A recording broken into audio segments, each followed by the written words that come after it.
On February 15th, 2026, Robert Duvall passed away at his Virginia estate, Burnley Farm, at the age of 95. The official statement was simple. He died peacefully at home, surrounded by love. But what followed had nothing to do with how he died. Within days, the conversation began to shift. It wasn't about his legacy or the films that defined his career, but something no one expected to become the center of the story: his money. For years, his net worth had been widely reported at around $50 million. But after his death, internal figures suggested something very different, more than $20 million higher. So where did that extra money come from? Let's take a closer look at the truth behind it. To understand that, you have to look beyond the surface of his career, starting with how Hollywood wealth actually works. The hidden layers behind Robert Duvall's $70 million. The first layer was something most people rarely think about when they look at an actor's career: what happens after the work is done. Duvall's roles in The Godfather, Apocalypse Now, and Lonesome Dove didn't just define his reputation at the time.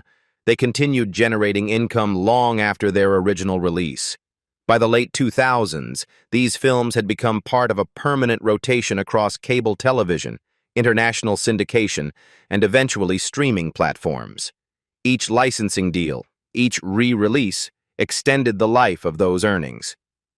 Over time, that kind of income doesn't feel dramatic, but it accumulates. By conservative industry estimates, Duvall's catalog was still bringing in between $1 million and $2 million a year well into his 80s and 90s. Across the final 15 years of his life, that alone could have added $15 to $30 million without a single new performance. But even that steady stream of income doesn't fully explain the gap between $50 million and $70 million. Because at a certain point, Duvall stopped relying only on what he earned and started shaping how he earned it.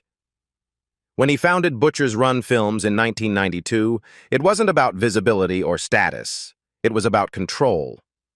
Instead of simply accepting roles, he began choosing projects where he could also participate in the financial structure, helping finance them, retaining creative authority, and sharing in the long-term returns.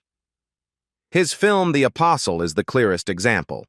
When studios hesitated, he backed the project himself, took on multiple roles behind the scenes, and kept a stake in its success beyond the box office. It didn't instantly transform his financial position, but it changed the direction.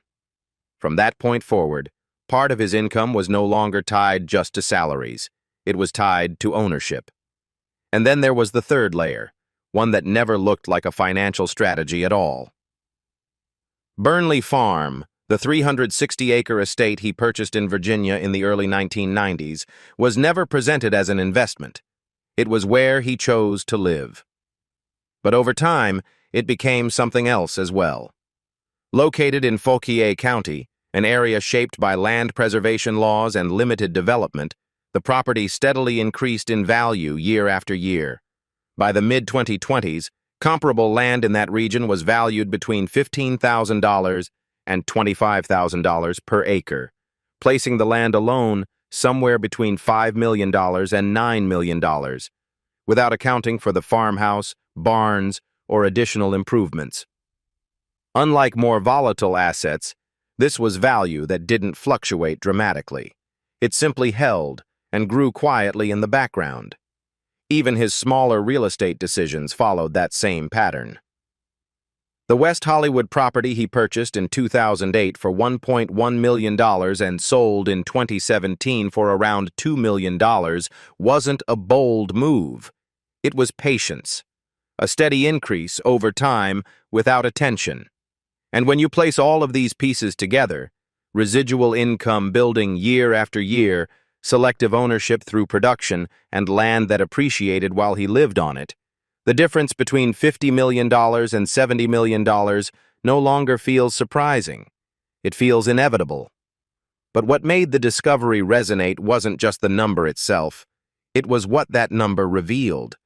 Because much of this wealth had been built quietly, structured quietly, and largely kept out of view.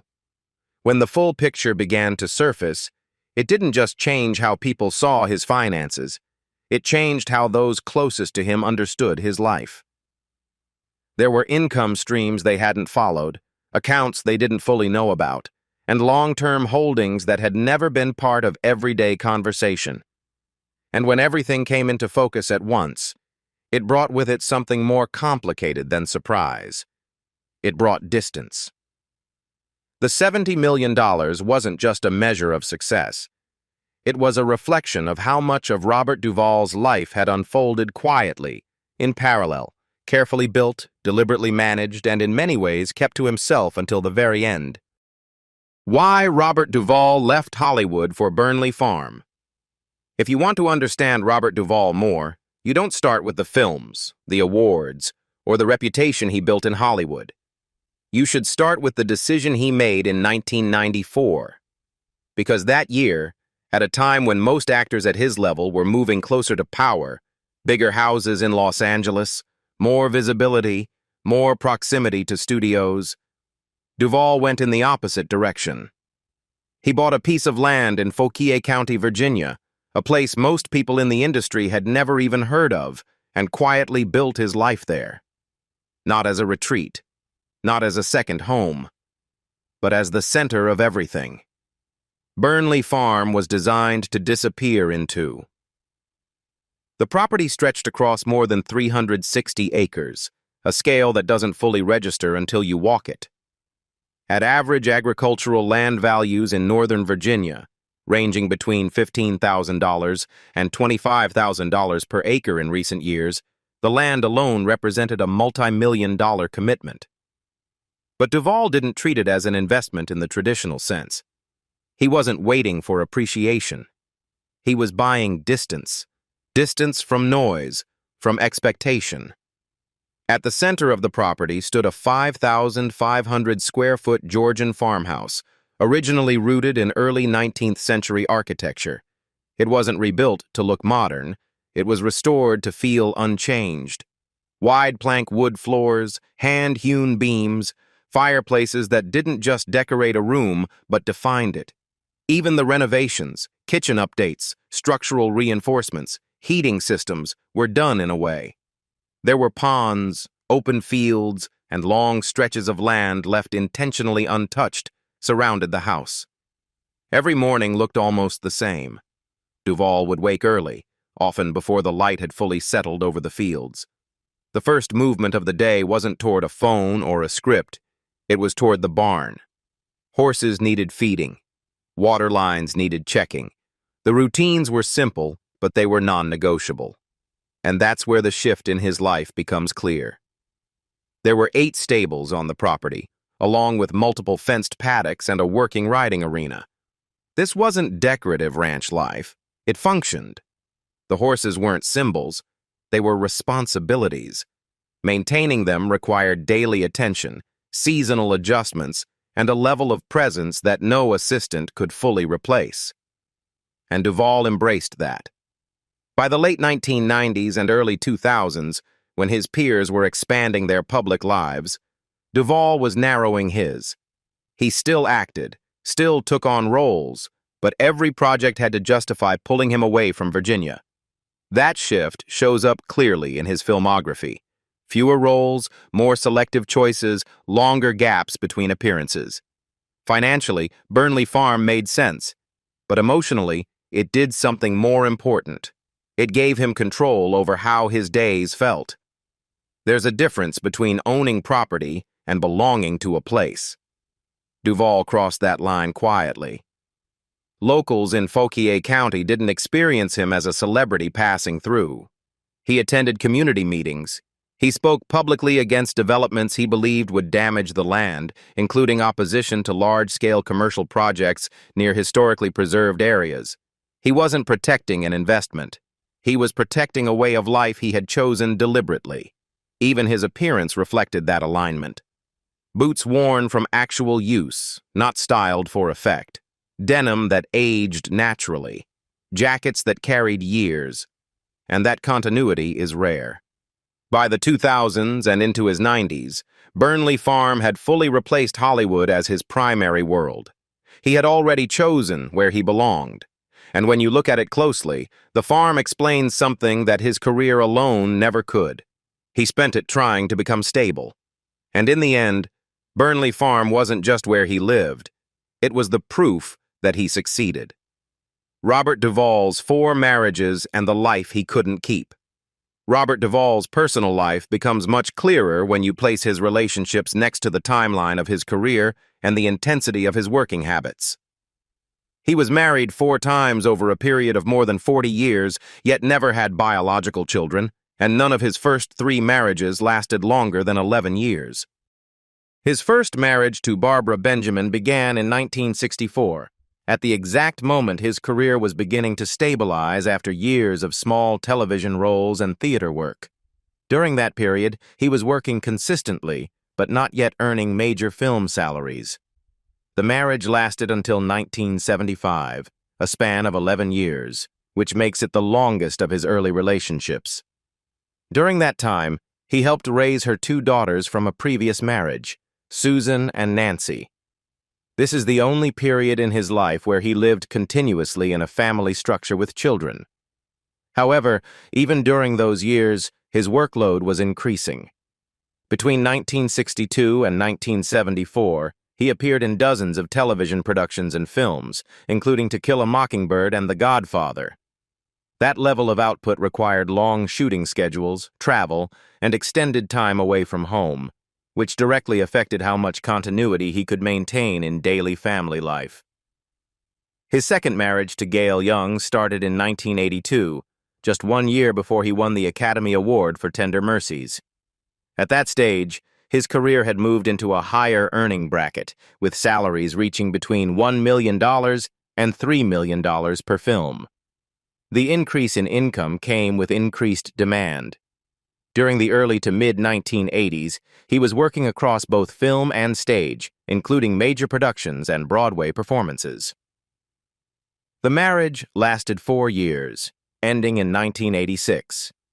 Gail Youngs later described him as highly driven and focused on perfection.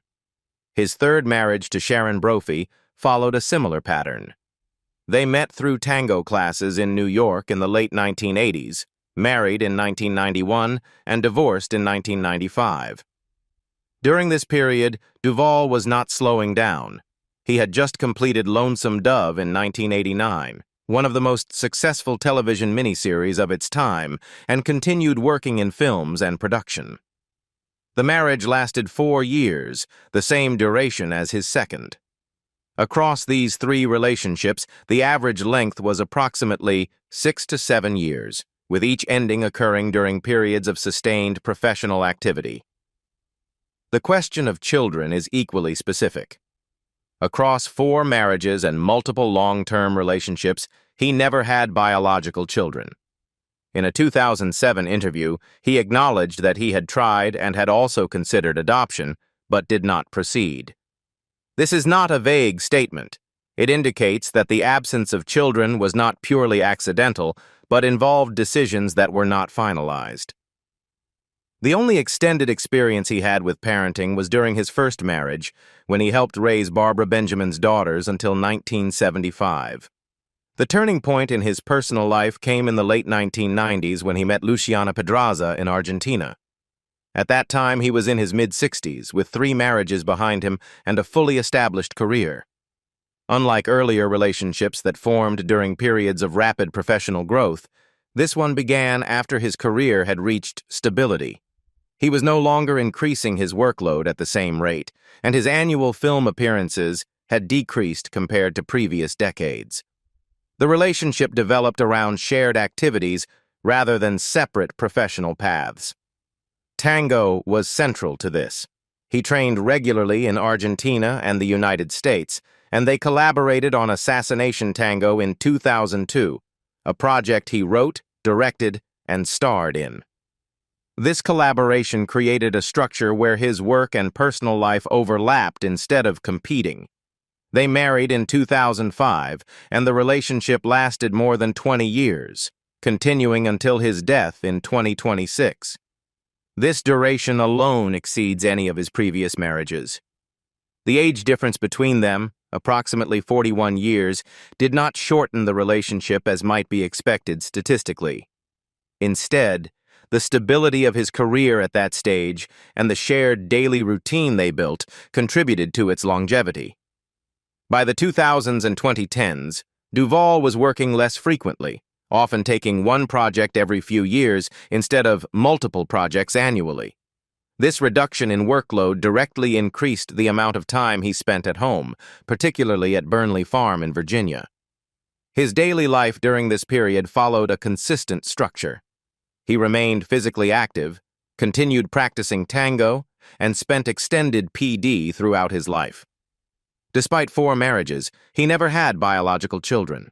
He addressed this reality openly in interviews, acknowledging that he had tried and even considered adoption. His remark, delivered with humor, reflected an acceptance of circumstances rather than regret. The absence of children shaped his life in subtle but important ways. This perspective helps explain why his later years felt more settled than the earlier ones. Rather than trying to meet external expectations, Duvall gradually shaped a life that reflected his own priorities. His relationship with Luciana, his commitment to tango, and his attachment to Burnley Farm all formed part of a structure that supported him without forcing him into roles that had previously proven difficult to maintain. In the end, Robert Duvall's personal life cannot be understood through the lens of convention. It was not defined by a single enduring pattern, but by a series of adjustments that gradually led him towards something more stable. His relationships, including those that ended, were not failures in a simple sense. They were part of a longer process through which he discovered what kind of life he could sustain. It reflected the same qualities that defined his work: patience, attention to detail, and a willingness to refine over time. So looking back at everything, his marriages, his solitude, and the way he lived, do you think he found the kind of life he was truly searching for? Let me know your thoughts in the comments, and if you enjoyed this deep dive, don't forget to like and subscribe for more stories like this. Thank you for watching, and see you in the next video. Goodbye.